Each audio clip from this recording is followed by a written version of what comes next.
अभी 2 दिन पहले that is on 21 April Sunday को सीडीएस का पेपर हुआ एंड वी ऑल नो कि सीडीएस का पैटर्न सीएससी से काफ़ी रिजेंबल करता है। इनफैक्ट आप इस साल का सीडीएस का पेपर देखोगे तो पेपर में आपको 2-3 क्वेश्चन ऐसे मिल जाएंगे जिनका ऑप्शन सीएससी की तरह सेट किया गया था, लाइक ओनली 1 स्टेटमेंट सही है, ओनली 2 सही है। दैट इज़ वाई जो सीडीएस 2024 का पेपर है वो आपके सीएससी 2024 के लिए काफ़ी इंपॉर्टेंट हो जाता है। स्पेशली ये देखना कि यूपीएससी किन थीम्स को उठा रहा है, किन टॉपिक्स पे क्वेश्चन पूछ रहा है। एनालिसिस स्टार्ट करने से पहले I would like to share one small thing with you और आप इसको पूरा सुनना। सीडीएस 2024 का पेपर हुआ, पेपर काफ़ी टफ आया था। काफ़ी सेक्शंस ऐसे थे, काफ़ी थीम्स ऐसे थे जो यूपीएससी पूछता है, बट वहाँ से जो क्वेश्चन पूछा गया ना वो बहुत ही अनकन्वेंशनल था। स्पेशली जो हिस्ट्री का पोर्शन था वो काफ़ी टफ आया था। हिस्ट्री में क्वेश्चंस भी ज़्यादा पूछे गए थे, प्लस जो क्वेश्चन का लेवल था वो बहुत ही अलग था ना। यहाँ पे पेपर होने के बाद काफ़ी एनालिसिस यूट्यूब पे आया, अलग अलग पोर्शंस को लोग एनालाइज कर रहे हैं, बट काफ़ी चैनल ऐसे हैं जो सच में स्टूडेंट्स को डरा रहे हैं। 50 दिन आपके सीएससी को बचा हुआ है और उसमें ये बताना है कि क्वेश्चन ऐसा आ गया, क्वेश्चन वैसा आ गया, इसके लिए आप ये बुक पढ़ो, इसके लिए आप वो बुक पढ़ो, नॉर्मल बुक से क्वेश्चन नहीं पूछा जा रहा है। देखो 50 दिन पहले अगर आप ये सब चीज़ें बताओगे तो जो स्टूडेंट्स का कॉन्फिडेंस है वो कहाँ जाएगा। वैसे ही यूपीएससी ने रिज़ल्ट निकाला, कट ऑफ निकाला, आप देख रहे हो 75 मार्क्स कट ऑफ जा रहा है, बच्चे वैसे ही परेशान हैं। ऊपर से ये फियर मॉन्गरिंग ना आग में घी का काम कर रहा है। अरे हिस्ट्री का पोर्शन टफ आया था तो टफ आया था, अब एक क्वेश्चन सॉल्व करने के लिए हम 20 क्वेश्चन को दाव पे नहीं लगा सकते ना। कोई एक टॉपिक, कोई एक क्वेश्चन किसी रैंडम बुक से पूछ लिया और आप ये सजेस्ट कर रहे हो कि ये वाला बुक पढ़ लो, वो बुक पढ़ लो, इस बुक में से ये क्वेश्चन आया था। आप खुद सोचो कि फीजिबल है ये तो वक्त ऐसा है कि मोस्ट ऑफ द एजुकेटर जो सीरियसली चाहते हैं कि स्टूडेंट्स का भला हो, उनको स्टूडेंट्स का कॉन्फिडेंस, ट्रस्ट बूस्टअप करना चाहिए, ना कि ये बोलो कि क्वेश्चन बहुत टफ आ गया था, हिस्ट्री का पोर्शन बहुत टफ हो चुका है और सीएससी में भी ऐसा क्वेश्चन आएगा इसीलिए आप ये बुक पढ़ो, नहीं तो ये बुक पढ़ो। ये सब कुछ बताने के बाद फाइनली लास्ट में ये कंक्लूजन आता है कि अगर आप ये सब बुक नहीं पढ़ सकते हो तो आप मेरा कोर्स ज्वाइन कर लो। अल्टीमेट गोल यही होता है कि एस्पिरेंट्स के मन में डर बैठा के अपना कोर्स ज्वाइन करा लेना। अरे ठीक है, हिस्ट्री टफ आया, कितने क्वेश्चन आ जाएंगे पेपर में? 10 क्वेश्चन, 12 क्वेश्चन, 15 क्वेश्चन। बेसिक आप हिस्ट्री पढ़ के जाओगे, 2-4 क्वेश्चन तो सॉल्व कर ही लोगे। मान लो आप 12 क्वेश्चन सॉल्व नहीं कर पा रहे हो हिस्ट्री का, तो कितना होगा? 12 दूनी 24। 24 मार्क्स का हम नहीं कर पा रहे हैं, बट कट ऑफ भी तो 75 जा रहा है।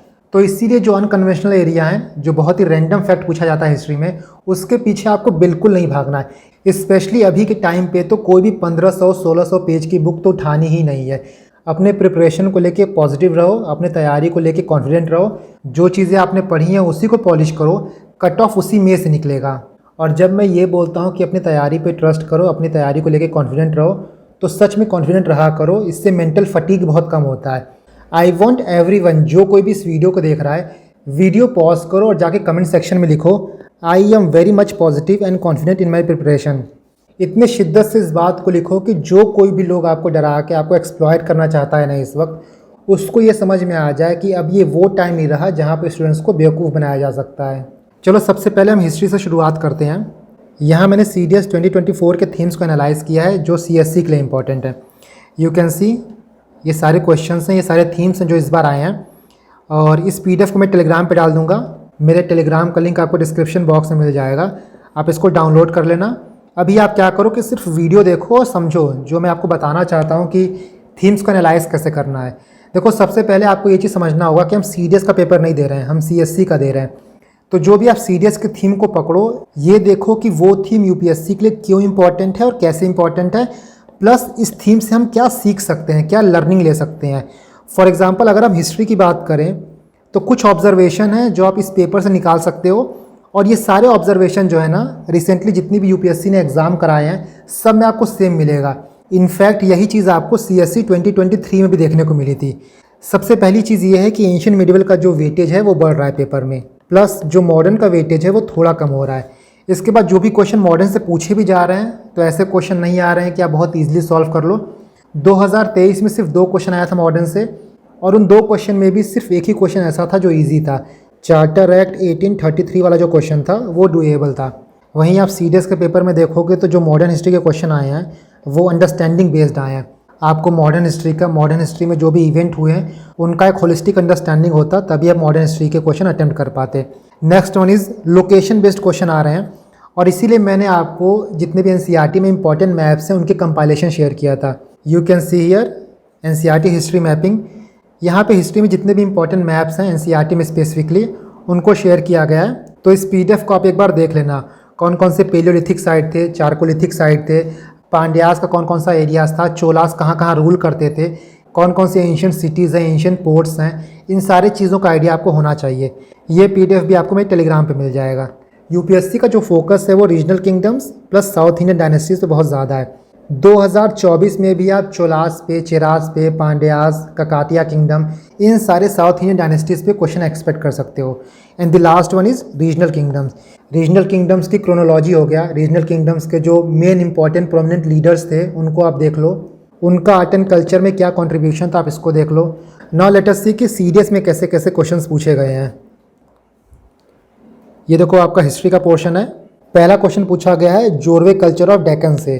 तो जो जोरवे कल्चर है वो चारकोलिथिक टाइम का कल्चर है, और चारकोलिथिक में देखोगे तो 5-6 टाइप के कल्चर इवॉल्व हुए हैं। आहार कल्चर हो गया, दायमाबाद कल्चर हो गया, काथ्या कल्चर हो गया, मालवा कल्चर हो गया। ये चारकोलिथिक टाइम के इंपॉर्टेंट साइट्स हैं। यहाँ देखो दायमाबाद हो गया, आहार हो गया, मेहरगढ़ हो गया, जोरवे हो गया। तब जब आप चारकोलिथिक साइट देखोगे उसके साथ आप नियोलिथिक साइट देख लेना, जो इंपॉर्टेंट पेलियोलिथिक साइट्स हैं उनको देख लेना, बाकी इंडस के साइट्स तो आप पढ़ते ही हो। इसका करेक्ट आंसर था बी। पहला दूसरा सही है, तीसरा गलत है। जो शिफ्टिंग एग्रीकल्चर की बात कर रहा है ना, ये गलत है, क्योंकि इस टाइम पे आप देखोगे जो मटेरियल कल्चर था वो स्टोन ब्लेड का था। फ्लेक इंडस्ट्री जो है वो डेवलप हो रही थी, और यहाँ क्रॉप रोटेशन की बात करता है, यहाँ पे एग्रीकल्चर धीरे धीरे डेवलप होने लगा था। तो जो शिफ्टिंग एग्रीकल्चर की बात कर रहा है वो भी लार्जर साइट पे, वो गलत है। नेक्स्ट आप देखो, यहाँ पे पांड्यास किंगडम के बारे में पूछ रहा है, और ये एक ना टफ क्वेश्चन है, बहुत इजी क्वेश्चन नहीं है।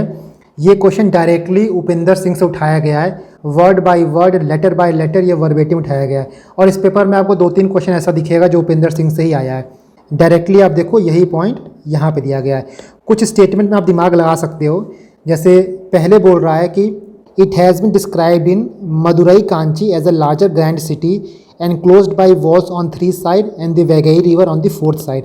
यहाँ देखो मदुरई कांची के बारे में बात कर रहा है, ये भी मदुरई के बारे में बात कर रहा है, तो आप वर्ड एसोसिएशन लगा सकते हो कि पहला सही हो सकता है। उसी तरह आप दूसरा देखो, Arthashastra mention it as the centre of fine cotton textile. तीसरा है other literary source described is as a major craft centre. यहाँ पे दूसरा और तीसरा स्टेटमेंट ना साथ में जा रहा है। अगर से मदुरई कॉटन टेक्सटाइल का सेंटर है तो यहाँ पे हैंडीक्राफ्ट ये सारी चीज़ें भी फ्लरिश हुई होंगी। नॉनदलेस बहुत ही टफ क्वेश्चन है ये, इसका आंसर जो है वो डी है। जब आप पांड्या पढ़ोगे साथ में पल्लवास पढ़ो, पांड्यास तो पढ़ ही रहे हो, यादवास पे फोकस करो, इसके साथ ककातिया। ये 4 किंगडम बहुत इंपॉर्टेंट है सीएससी के लिए। नेक्स्ट क्वेश्चन देखो, सवाई जयसिंह के बारे में बात कर रहा है। ये भी एक टफ क्वेश्चन है। मोटा मोटा हम इतना ही पढ़ते हैं कि ये 5 जगह ऑब्जर्वेटरी सेंटर बनाए थे, शाहजहानाबाद, जयपुर, उज्जैन, मथुरा, वाराणसी। ये तो आपको स्पेक्ट्रम में भी मिल जाएगा, बट जो यहाँ स्टेटमेंट दिया गया है ना वो आपको स्पेक्ट्रम में नहीं मिलेगा। तो जो एडिशनल इन्फॉर्मेशन है वो मैंने यहाँ पे लिख दी है। जंतर मंतर इंपॉर्टेंट है, इसको आप देख लेना। इसके साथ इन्होंने एक बुक लिखा था जिस मोहम्मद शाही, ये एस्ट्रोलॉजी के बारे में था, ठीक है। इसका आंसर ए है। नेक्स्ट देखो, मन कौतूहल के बारे में बात कर रहा है। Was prepared under the edges of Tansen, Mirabai, Aamir Khusro और राजा मानसिंह ऑफ ग्वालियर। इसका करेक्ट आंसर ए है, राजा मानसिंह ऑफ ग्वालियर।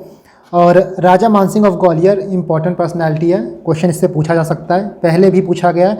इसके अलावा बाकी जो ऑप्शन में है, स्पेसिफिकली तानसेन के ऊपर, आमिर खुसरो के ऊपर यूपीएससी ने पहले कई बार क्वेश्चन पूछा है। Let me show you. 2019 में क्वेश्चन आया था with reference to Miyan Tansen which one of the following statement is not correct. 2003 में क्वेश्चन आया है आमिर खुसरो के ऊपर। इसके बाद देखो CAPF 2022 में आया था, who among the following is credited with the introduction and popularisation of Dhrupad form of music. इसका आंसर ये था राजा मान सिंह। इसीलिए CAPF का पेपर, CDS का पेपर CSC के लिए इंपॉर्टेंट हो जाता है। ये देखो 1999 में पूछा था आमिर खुसरो के बारे में, फिर CAPF 2019 से पूछा, यहाँ पे देखो आमिर खुसरो हैं। 1997 में पूछा आमिर खुसरो, तो यहाँ पे आपको तानसेन मिल जाएंगे, आमिर खुसरो के बारे में बेसिक इन्फॉर्मेशन मिल जाएगी। He was a follower of Nizamuddin Auliya. Khusro referred as Indian parrot. Khusro is known for being father of qawwali. इन्होंने सितार कन्वेंशन किया था, याद रखना काफ़ी इंपॉर्टेंट है। He was a creator of khayal, tarana genre of music. Laila Majnu की कहानी जो आप सुनते हो वो अमीर खुसरो ने लिखा था। तो इन सारे पॉइंट्स से एग्ज़ाम में क्वेश्चन बनने की पॉसिबिलिटीज़ काफ़ी हाई होती है। इसके बाद देखो ये मॉडर्न हिस्ट्री का क्वेश्चन है, नॉन कोऑपरेशन मूवमेंट। इसका आंसर सी है, यहाँ पे नॉट करेक्ट पूछा है, सी गलत है। नॉन कोऑपरेशन मूवमेंट में ये हमारा गोल नहीं था। Taking control of law and order machinery of the state by Congress working committee, ये रॉन्ग है। नेक्स्ट देखो ये modern state of forest people के बारे में पूछा है। ये भी word by word Upendra Singh से उठाया गया है। यहाँ पे देखो सारी चीज़ें मेंशन है, इतना आप डिटेल में पढ़ ही नहीं सकते हो। मॉडर्न स्टेट इंपॉर्टेंट है, ये आप पढ़ते हो, बट जिस हिसाब से यहाँ पे स्टेटमेंट डिराइव किया गया है, स्टेटमेंट बनाया गया है, उतना ना आपको याद रहेगा ना आप पढ़ पाओगे। ऐसे क्वेश्चन एग्जाम में स्किप करने के लिए होते हैं। ऊपर से यहाँ देखो जो ऑप्शन सेट किया गया, only one statement correct, 2 statement, 3 statement, 4 statement, मतलब आपको एग्जैक्टली पता होना चाहिए कि कौन सा स्टेटमेंट सही है कौन सा गलत है।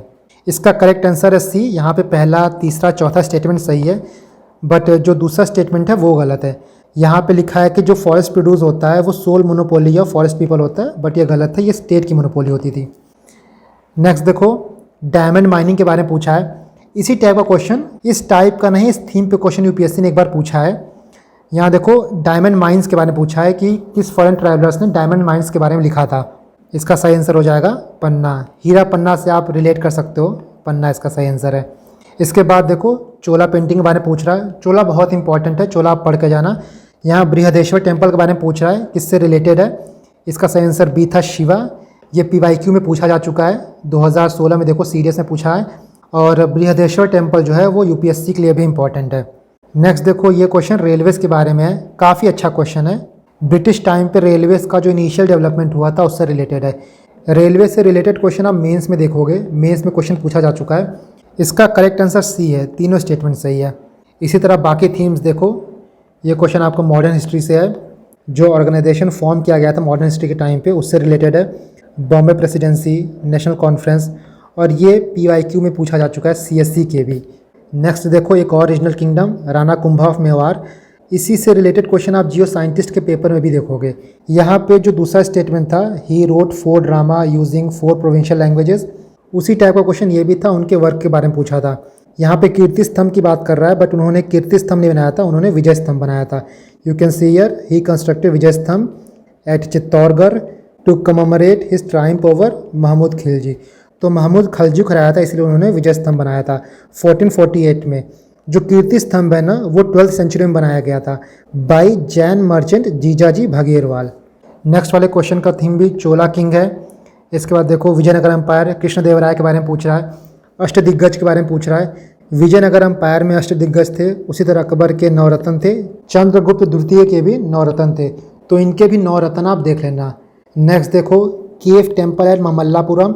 आर्ट एंड कल्चर में टेम्पल आर्किटेक्चर, केव आर्किटेक्चर इंपॉर्टेंट थीम है, देख लेना आप। और ममल्लापुरम सीएससी में भी पूछा जा चुका है, 2014 में देखो ममल्लापुरम के बारे में आया था। पीवाईक्यू देखना तो माउंट आबू को देख लेना, अजंता केव्स, एलोरा केव्स तो फेमस है ही। नेक्स्ट आप देखो नामदेव भक्ति सेंट के बारे में पूछा है। भक्ति सेंट, सूफी सेंट यूपीएससी के लिए काफ़ी इंपॉर्टेंट है। भक्ति सूफीज़म से क्वेश्चन हमेशा यूपीएससी पूछता है, बट यहाँ जो क्वेश्चन पूछा है थोड़ा डीप पूछा है। थोड़ा मोड़ा भी आपको आइडिया होता भक्ति सेंट के टाइमलाइन के ऊपर, तो 1-2 ऑप्शन आप एलिमिनेट कर लेते। जैसे थर्ड देखो लिखा है he was a devote follower of Kabir. Kabir और नामदेव की टाइमलाइन ही अलग थी। कबीर जो थे वो 15th सेंचुरी के थे और जो नामदेव थे 14th सेंचुरी के थे, इसलिए नामदेव कबीर के फॉलोअर तो हो ही नहीं सकते थे। तीसरा आपका गलत हो जाता। पहला देखो लिखा है he seems to have played a part in transmitting southern bhakti to northern bhakti, तो ये ना थोड़ा सा कंट्रोवर्शियल हो सकता है, बिकॉज अगर आप नामदेव को साउथ इंडिया से रिलेट करोगे तब ये स्टेटमेंट सही हो जाएगा। नामदेव जो थे वो महाराष्ट्र के रीजन से आते थे, और अगर आप महाराष्ट्र को सदर्न भक्ति मानोगे तब ये स्टेटमेंट सही है। मुझे लगता है यूपीएससी इसको सही मानेगा, बिकॉज यहाँ पर लिखा है he seems to have. Seems जो है थोड़ा सा सॉफ्ट टोन है, थोड़ा पॉसिबिलिटी का टोन है, तो आपका पहला सही हो जाएगा, दूसरा सही हो जाएगा, तीसरा गलत हो जाएगा, 20 का जो है वो सही होगा। भक्ति सेंट्स के ऊपर भी यूपीएससी ने पूछा है। 2013 में देखो दादू दयाल, गुरु नानक, त्यागराज। 2002 में देखो दादू यहाँ आया, दादू यहाँ आया, कबीर हो गया, रामानंद हो गया, तुलसीदास हो गया। इनके बारे में आप बेसिक ओवरव्यू ले लेना, स्पेशली इनका पीरियड देख लेना। कई बार ऐसे क्वेश्चन पूछता है कि ये इनके कंटेम्प्रेरी थे या उनके कंटेम्प्रेरी थे। ऐसे क्वेश्चन टाइमलाइन से जो है वो क्लियर हो जाएगा। ये तो रही आपकी हिस्ट्री का एनालिसिस। और आपने ये देख ही लिया होगा कि जो हिस्ट्री का पेपर है वो बहुत टफ आया था।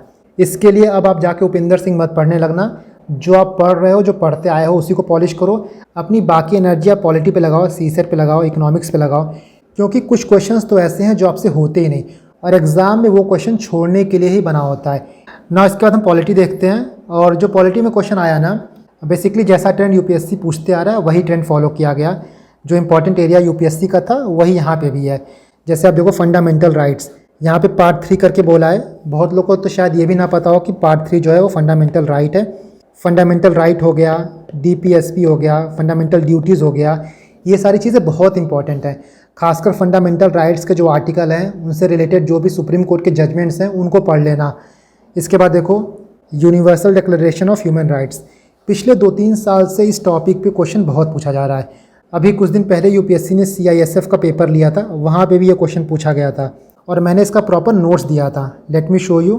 देखो ये क्वेश्चन पूछा गया था सीआईएसएफ के पेपर में, 2011 में भी पूछा गया universal declaration of human right. इसके बाद 2020 में पूछा गया।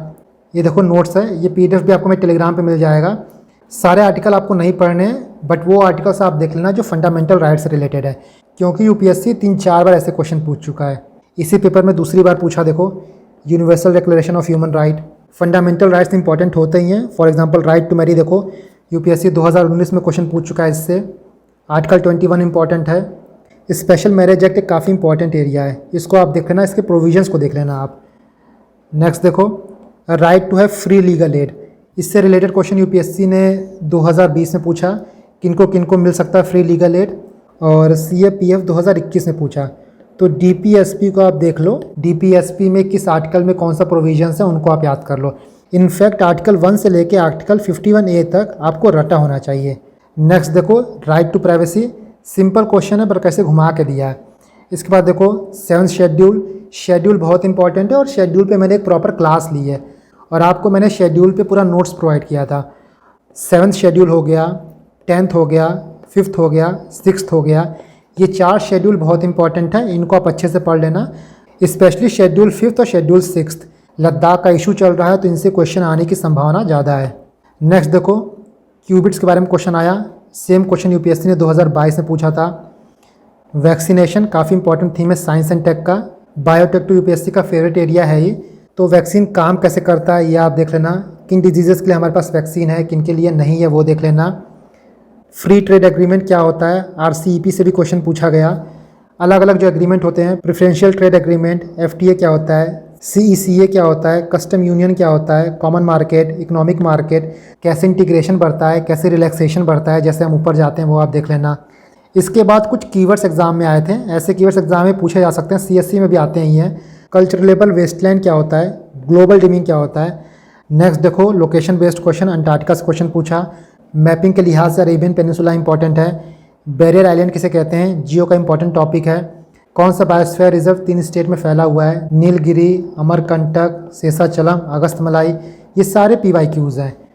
लक्षद्वीप इस साल के लिए काफ़ी इंपॉर्टेंट है, तो लक्षद्वीप देख लेना। यहाँ पे पूछा है specifically coconut production in Lakshadweep. आप लक्षद्वीप के ज्योग्राफी को थोड़ा देख लेना, आसपास वहाँ जो डिग्री लाइन है उनको देख लेना। जैसे 10 डिग्री लाइन हो गया, 8 डिग्री लाइन हो गया, कौन किसको सेपरेट करता है। फॉर एग्जांपल मिनिकॉय और लक्षद्वीप को 9 डिग्री लाइन सेपरेट करती है। उसी तरह 8 डिग्री लाइन किसको सेपरेट करती है, 10 डिग्री लाइन किसको सेपरेट करती है। ग्रेटर अंडमान में कौन कौन से आइलैंड आएंगे, डंकन पास क्या होता है, इंदिरा पॉइंट कहाँ है, ये सारी चीज़ें इंपॉर्टेंट है। नेक्स्ट आप देखो ज्योग्राफी में टाइप ऑफ क्लाउड्स के बारे में पूछा है। सो ये सीडीएस का पैटर्न रहा एंड आई होप कि बहुत कुछ आपको समझ में आया होगा कि यूपीएससी किस दिशा में जा रहा है और कैसे क्वेश्चंस हमको आइडेंटिफाई करने हैं, प्लस उसमें से पढ़ना क्या है। देखो डरना बिल्कुल नहीं है, इसी पेपर को आप शांत दिमाग से सॉल्व करना। आई एग्री कि एंशिएंट मिडीवल बहुत टफ आया था और एंशिएंट मिडीवल टफ होता ही है, उस पर अपना दिमाग नहीं खपाना है, बाकी चीज़ों को आप अच्छे से पढ़ो। प्लस सीसेट पे ध्यान देते रहना, सीसेट को इग्नोर मत करना। मैंने ऑलरेडी सीसेट के सारे रिसोर्सेज आपके साथ शेयर किए हैं। देखो रिसोर्स में कितना भी शेयर कर दूं, आप उसको यूज़ नहीं करोगे ना तो कोई फ़ायदा नहीं होगा। पेपर अच्छा जाएगा आपका, पेपर आप अच्छा करोगे। उन टॉपिक्स को, उन क्वेश्चन को नहीं देखना है जो बहुत ही अनकन्वेंशनल हैं, जो पता नहीं कहाँ से पूछ लिए हैं, बट जो हमारे रिसोर्सेज में से आ रहे हैं, जो पीवाईक्यूज़ में से आ रहे हैं, वो हमको नहीं गलत करना है।